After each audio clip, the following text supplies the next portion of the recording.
Have you been in a Zoom meeting or webinar and noticed that other people have their pronouns listed after their name in Zoom? Well, Zoom actually had an update in the past couple months where it allows you to set this in your backend, so you don't have to retype it every single time, and it makes it super easy for you to turn it on for all of your meetings and webinars. And I'm going to show you how to do it.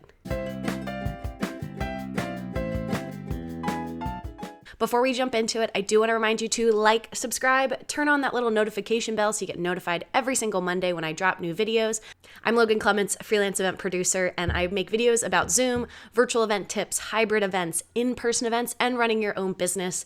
I also co-host the Better Events podcast with my fellow co-host Mary Davidson, who's also an event planner. So if you like more free content about events, give us a follow wherever you listen to podcasts. But without further ado, let's jump into Zoom. All right, so I'm going to pull up my Zoom, and I'm using a MacBook, or a MacBook Air, and if you are someone who uses a PC, it might look a little different than you, but this is what a Zoom meeting looks like. And so you can see here what I'm actually talking about. Right down in the bottom left-hand corner, you can see that it says Logan Clements, she, her. If you go to my participant list, you can see it says Logan Clements, she, her.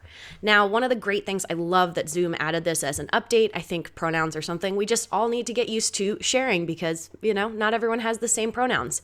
So where you can actually set this in is if you go to zoom.com or zoom.us, you're then going to need to log in, click profile over on the left-hand side. Then this is where you can edit your profile picture. I have a video all about how you can update your profile, username, and your picture. I think it's a great branding place, but you want to click this edit button. And then you'll see right here, pronouns, and they have a little explanatory. This is available here with 5.7 or later. So as a reminder, update your Zoom.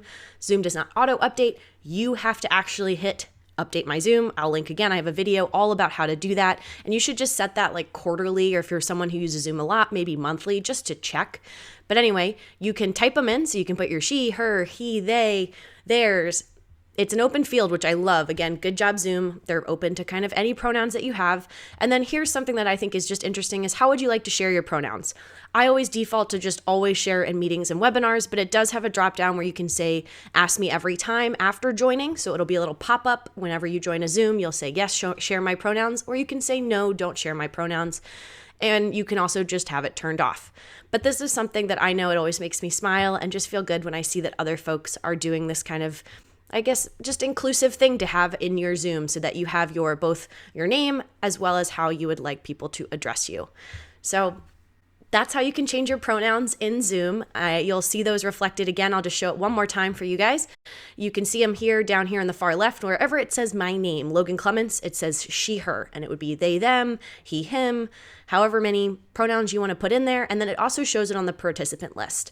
This is something that I think is so important if you are someone that uses Zoom for networking, for professional reasons, for business, even for schooling, for education. I think it just helps make a more inclusive atmosphere, enables people to understand how to address you. I have a very gender neutral name of Logan. My pronouns are she, her, but the number of emails that I get that say Mr. Logan is pretty funny. And again, that's because in my emails, I don't have it anywhere. If someone just Googled me, maybe they'd see my picture and know that my pronouns are she, her, but it always does just create a little level of awkwardness. And so I love that Zoom does this for you. So if you're ever meeting new people and you don't know their pronouns, it's something that is easily accessible and so easy. As you just saw, it took us less than 15 seconds to set that up. So if you haven't done so yet, I would highly encourage you go back into your Zoom and make that change, and you'll just be creating a more inclusive virtual atmosphere. Well, that's all I have for you folks. I'm Logan Clements, freelance event producer. This has been another installment of my favorite tips and tricks when it comes to event planning, running your own business, and anything else Zoom related. And I hope to talk to you again next week. Bye.